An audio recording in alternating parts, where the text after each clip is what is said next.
El Código Civil y Comercial regula dos operaciones pasivas, identificadas como operaciones pasivas para el banco. Uno es el depósito bancario y la otra la cuenta corriente.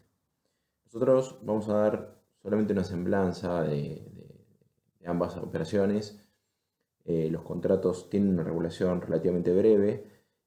Principalmente respecto a la cuenta corriente bancaria, tengo que decir que, como suele estar incorporado a la materia siguiente, Derecho Comercial 2 o Derecho Comercial 3 según la universidad, porque se asocia a lo que es el servicio de cheques, solamente vamos a dar cuatro o cinco características básicas y esenciales para que entiendan la operatoria habitual del banco.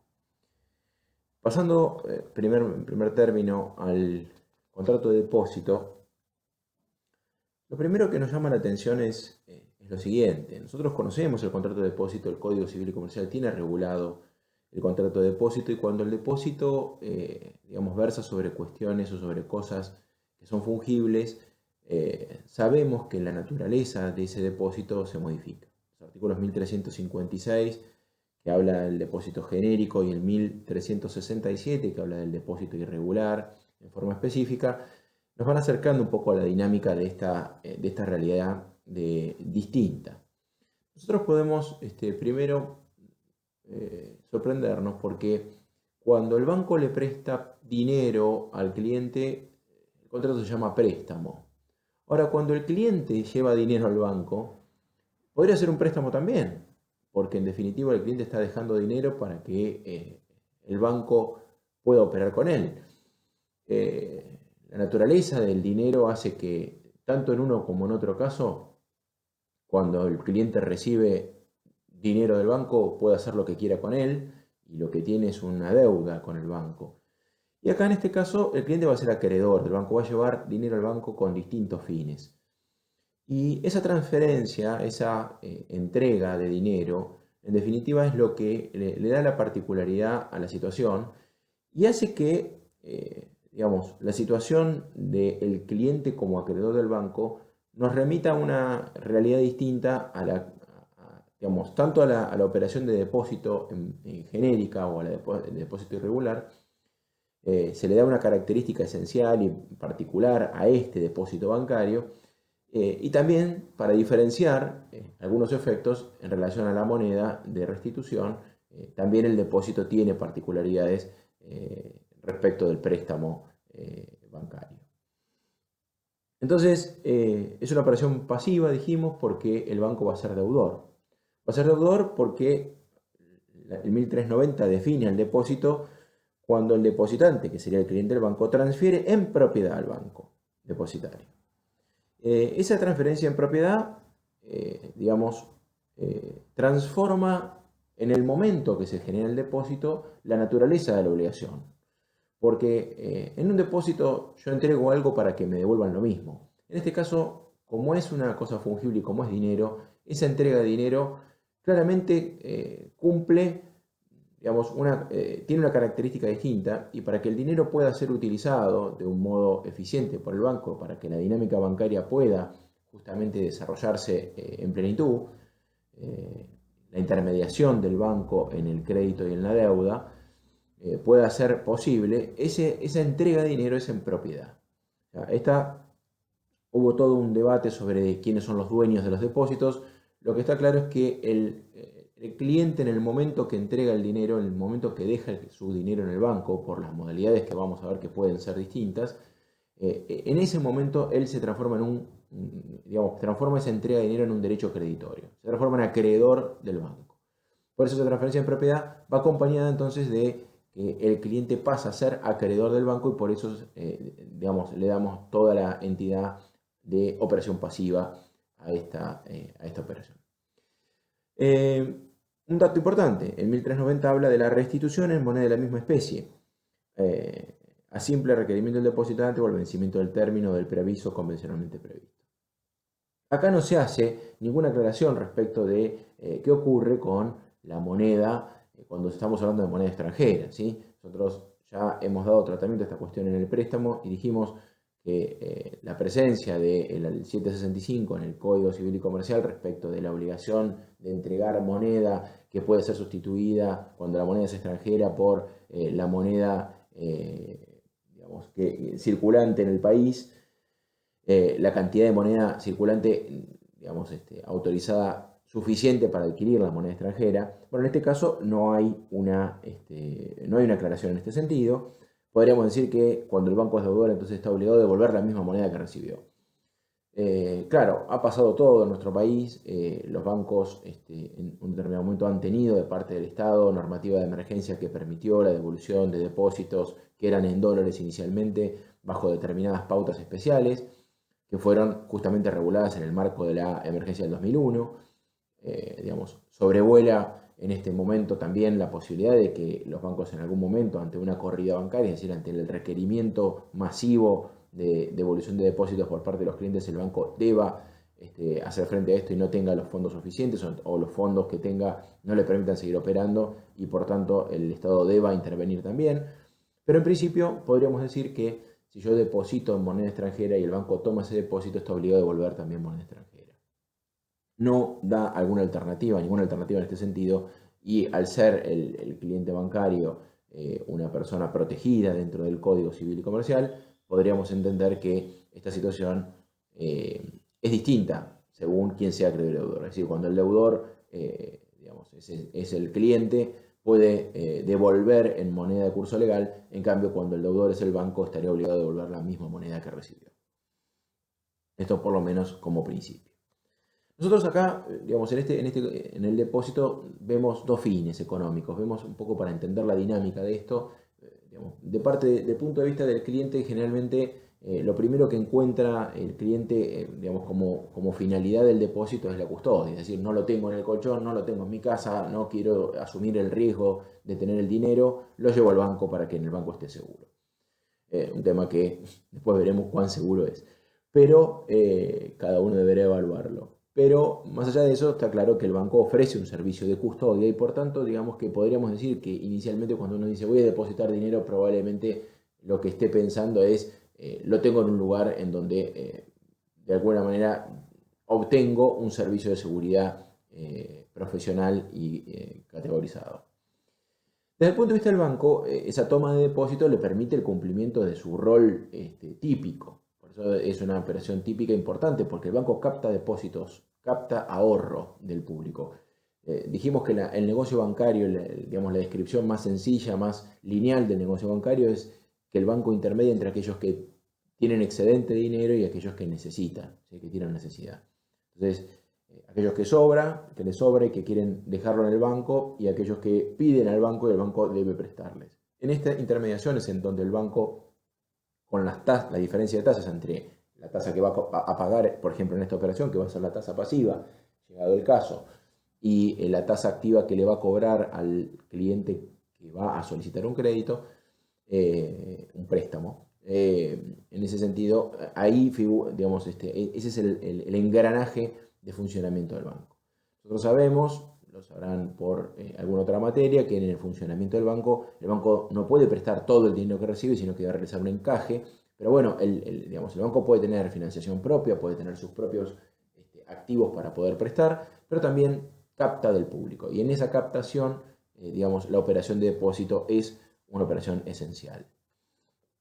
Eso es lo que hace que el Estado intervenga, es decir, controla quiénes son aquellos que generan esta captación de ahorro de parte del público. Vamos a ver tres expresiones inglesas que en definitiva son bastante descriptivas de las distintas finalidades que puede tener un depósito. Desde el punto de vista económico, yo puedo, como dijimos, la primera, el income deposit, es decir, el depósito de custodia. Yo lo llevo al banco porque está seguro en el banco. Pero también puede aparecer la posibilidad de que yo lo lleve al banco para ganar intereses, o sea, que el banco me ofrezca un interés que me seduzca y que yo ya lo dejo en el banco para cobrar ese interés. Ya estoy buscando una rentabilidad. Estoy buscando que digamos, estoy evaluando cuánto es el rendimiento que me deja dejar el dinero en el banco, a disposición del banco, cuánto me va a pagar el banco por eso. Busco el pago de un interés. Y ahí voy al saving deposit, es decir, al depósito donde yo intento obtener una ganancia. Y después también tengo el business deposit, es decir, el servicio de caja. Es decir, que yo, digamos, en realidad mi verdadera finalidad de tener la plata en el banco es porque yo al banco le voy a dar instrucciones de qué hacer con ese dinero, que es un poco lo que sucede hoy. Es decir, el banco presta un servicio de caja a sus clientes. ¿Y qué significa el servicio de caja? Bueno, cobrar algo, pagar otra cosa, ¿sí? Es decir, realizar pagos. De alguna manera es como una especie de mandatario, ¿sí? Cuando yo adhiero a un servicio al débito automático, en definitiva lo que estoy diciendo al banco es encárgate de pagármelo, ¿sí? Si lo pensáramos físicamente sería como si yo le doy dinero al banco para que el banco realice el pago de lo que yo le estoy instruyendo. Bueno, en definitiva, digamos, con todo lo que ha sido la digitalización de los servicios bancarios, nos encontramos con que este servicio de caja es necesario, es vital, y aparecen otras entidades que no son bancarias a prestar servicios similares. Bueno, en definitiva, para poder prestar esos servicios, digamos, el banco debe contar con dinero. Y ese dinero, en definitiva, es parte de lo que yo puedo aportar en un depósito, que ya no tiene el fin de inversión, sino que ese depósito va a estar a la vista. ¿Qué significa esto? Que va a estar a disponibilidad para poder ser utilizado de acuerdo a las instrucciones que yo dé como cliente. Así aparecen las modalidades, ¿no?, que están reguladas.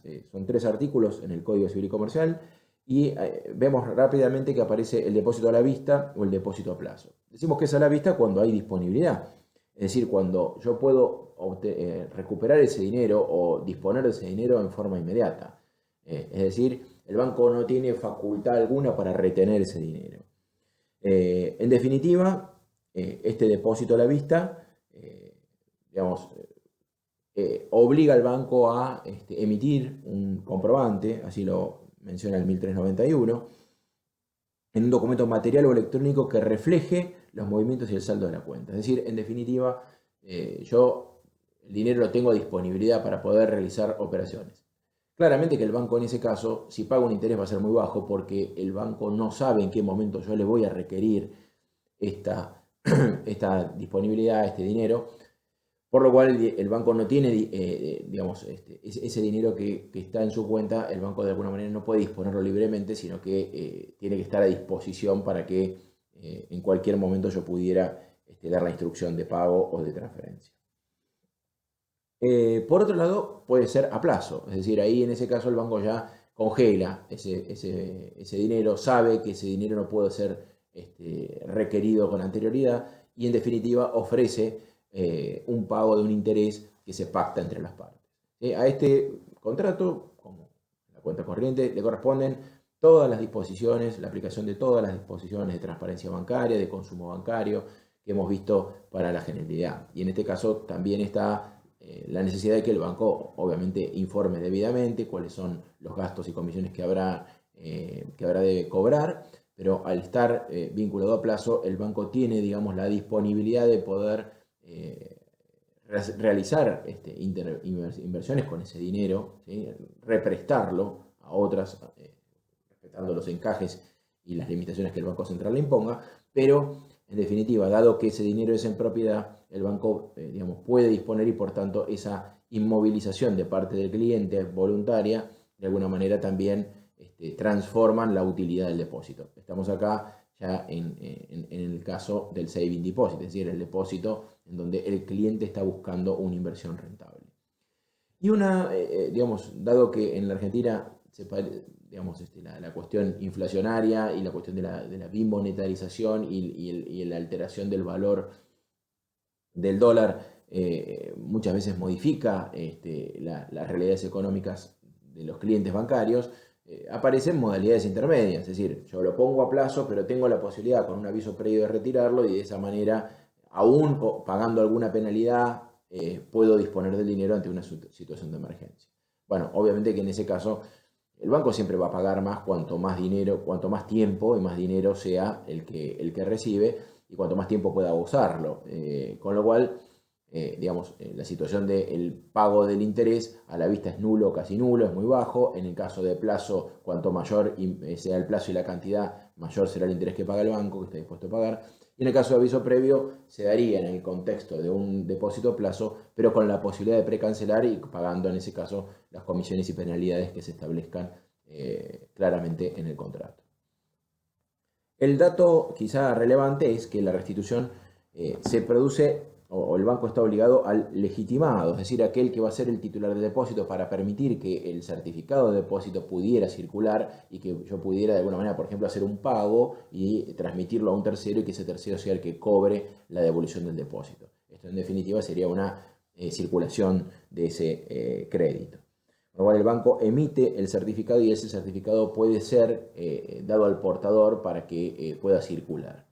En la práctica no se utiliza tanto esto, como ya está todo digitalizado, si yo quiero transferirle dinero a alguien, lo que hago es hago una transferencia, generalmente no pago con un certificado de depósito, ha caído un poco en desuso en esta cuestión, quizás sí se utiliza más en práctica bancaria, interbancaria, pero en definitiva el banco está obligado a la restitución al titular del certificado si es que ha emitido, y si no, al titular de la cuenta. Pasamos a la cuenta corriente bancaria.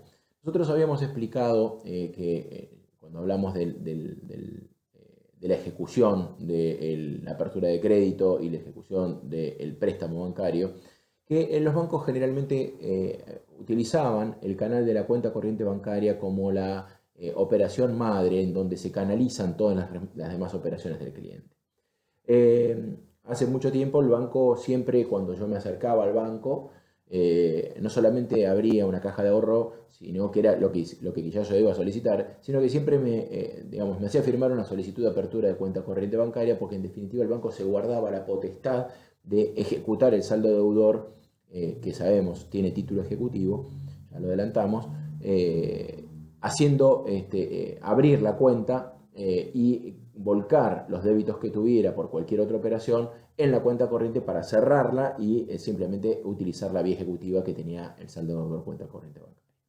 Esto es lo que se llamó cuentas corrientes no operativas, quedó prohibido por la ley, quedó prohibido tanto en la ley de defensa del consumidor, en la ley de tarjeta de crédito, en donde también se utilizaba esta modalidad. Pero lo cierto es que el contrato de cuenta corriente bancaria existe y es funcional a las necesidades del banco y de los clientes. Cuando yo tengo una operación comercial en donde necesito, digamos, del banco una operación múltiple, donde puede haber operaciones de préstamo, aperturas de crédito, descuento de cheques, operaciones de pase o alguna otra, bueno, obviamente el servicio de caja. Todo esto se canaliza muchas veces por la cuenta corriente bancaria, que es un contrato que vincula al banco y al cliente, obligando al banco a inscribir créditos y deudas en una única cuenta, en donde son remesas que se llama, es decir, el cliente puede ir tomando y obteniendo crédito de parte del banco, haciendo un asiento permanente de esas operaciones. Esto va generando una especie de compensación permanente o con un saldo que en principio es siempre un saldo deudor, acreedor del cliente, si la cuenta corriente bancaria se abre para que yo pueda disponer dinero dentro de la cuenta y con eso poder operar. Ahora bien, el banco me puede prestar dinero. Y ahí esa operación, que en principio es una operación pasiva, ¿sí? La cuenta corriente bancaria se abre como una operación pasiva para el banco. Tanto la apertura de crédito, el descuento de cheques o el préstamo bancario pueden ser acreditados en la cuenta corriente bancaria. Y en ese sentido, cuando yo acredito un préstamo, puede ser que el cliente no tenga dinero suficiente y la acreditación de ese préstamo otorga dinero, pero por otro lado genera una deuda y esa deuda queda reflejada en la cuenta corriente. Y por tanto, esa operación que en principio para el banco era pasiva, porque siempre el banco operaba inicialmente con el dinero del cliente, a partir de los préstamos, de las concesiones de crédito por los distintos contratos y operaciones que pueda realizar, se puede transformar en una operación activa, es decir, que el banco puede pasar a ser acreedor. Ese saldo actualizado, esta posibilidad de que el cliente vaya conociendo en forma permanente cómo se da esta sucesión de créditos y débitos, debe estar permanentemente a disposición del cliente. El servicio de caja justamente es lo que en definitiva yo canalizo por intermedio de la cuenta corriente bancaria. Es decir, yo le doy al banco instrucciones de pagar y cobrar determinados servicios, operaciones, y el banco va cubriendo mis necesidades económicas y financieras operativas. sin perjuicio de las operaciones, como les decía, de crédito que pudieran existir y que se vuelcan a la cuenta corriente bancaria porque en definitiva el banco promueve esta utilización de este contrato. La cuenta corriente bancaria está asociada al servicio de cheques, por eso esto está siempre tratado desde el punto de vista dogmático en la materia en que se dan los títulos de crédito.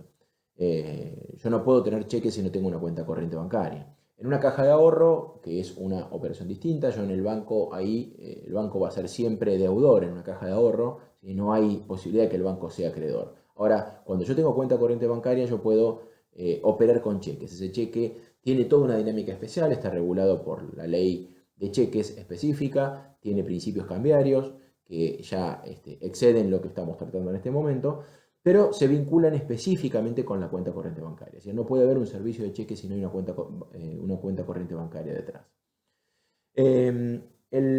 La regulación que contiene el Código Civil y Comercial, uno de los puntos importantes que rescata es la titularidad de la cuenta, ¿sí? Y habla de, por un lado, la solidaridad en las cuentas en donde hay más de un titular, la solidaridad por la deuda que pudieran tener frente al banco, y el principio de que, obviamente, ante una situación de indefinición, se considerará titular a prorrata a todos aquellos que sean titulares de esa cuenta. El banco debe emitir resúmenes, esto está regulado en el 1403, y además en un montón de comunicaciones del Banco Central de la República Argentina. Debe emitir resúmenes, esos resúmenes pueden ser impugnados por las partes, hay un plazo establecido, ¿sí? Son 10 días, el cliente debe, si no lo recibe el resumen, debe exigirlo también, no puede dejar de exigirlo para que el plazo quede abierto en forma indefinida. El resumen puede ser enviado en forma electrónica sin ningún problema, pero deberá cumplir con todos los recaudos que permitan al cliente poder analizar cuáles fueron los movimientos de esa cuenta corriente. Cuando, digamos, en definitiva, yo empiezo a acumular deuda que no pago, me voy a encontrar con una situación en donde yo soy deudor y el banco puede exigirme que yo, por ejemplo, devuelva lo que debo.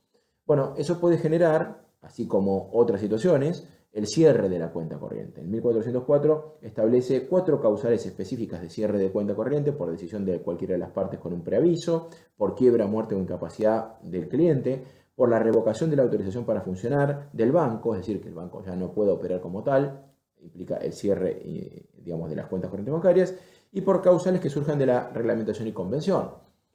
En definitiva, si el cliente tampoco cubre, digamos, sus obligaciones, el banco no tiene la obligación de mantener abierta la cuenta corriente. Procederá a su cierre, deberá cumplir con el procedimiento de cierre establecido, y si ese cierre arroja un saldo acreedor para el banco, deudor para el cliente, ese saldo puede ser susceptible de ejecución.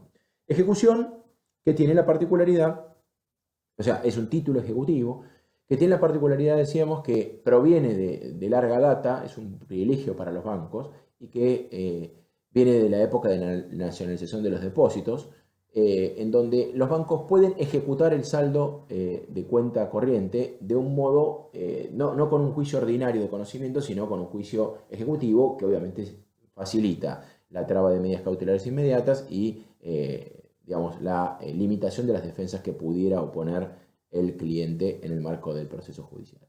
Esta ejecución de saldo deudor, como decía, es un título ejecutivo que tiene la particularidad de ser creado por el propio acreedor. En la mayoría de los títulos ejecutivos hay una intervención definitiva y definitoria del deudor. Ejemplo, en un cheque, en un pagaré, en un reconocimiento de deuda. Siempre el deudor interviene en el documento, firma, suscribe una deuda, aclara que es consciente que esa deuda existe. En cambio, en este supuesto, esta deuda va a arrojarse, va a surgir de la operación de créditos y débitos que se dan en la cuenta corriente bancaria. Esta, digamos, con determinadas formalidades, el banco emite un título, emite una declaración de que este cliente le debe. Y esta declaración no es firmada por el cliente. El cliente simplemente lo que hizo fue suscribir en su momento los formularios necesarios para poder dar de alta la cuenta corriente y operar como tal. Y aceptó en ese momento que en caso de ser deudor en la cuenta corriente bancaria iba a poder ser ejecutado conforme el 1406 del Código Civil y Comercial. Por eso, es una prerrogativa importante de los bancos, por eso los bancos pretenden habitualmente que la cuenta corriente sea el canal de comunicación con el cliente, porque saben que ante la situación de una deuda cualquiera, volcar la deuda como una cuenta en la cuenta corriente bancaria, cerrar la cuenta por incumplimiento y ejecutar el saldo es una operación mucho más sencilla que quizá ejecutar la deuda en su instrumentación original. De esta manera concluimos digamos, el tratamiento absolutamente provisorio y sintetizado de las dos operaciones pasivas previstas en el Código Civil y Comercial de la Nación. No quita esto, como les dije, que obviamente ustedes en la carrera vuelvan a ver la cuenta corriente bancaria. No se puede explicar la operatoria bancaria sin explicar la cuenta corriente. Nos quedarán todavía algunos contratos para regular, para que ustedes puedan analizar, como pueden ser la caja de ahorro o el descuento, que son operaciones específicas que en un caso no está regulado en el Código Civil y Comercial, pero en el otro sí, y que tienen amplio tratamiento desde el punto de vista de las comunicaciones del Banco Central de la República Argentina.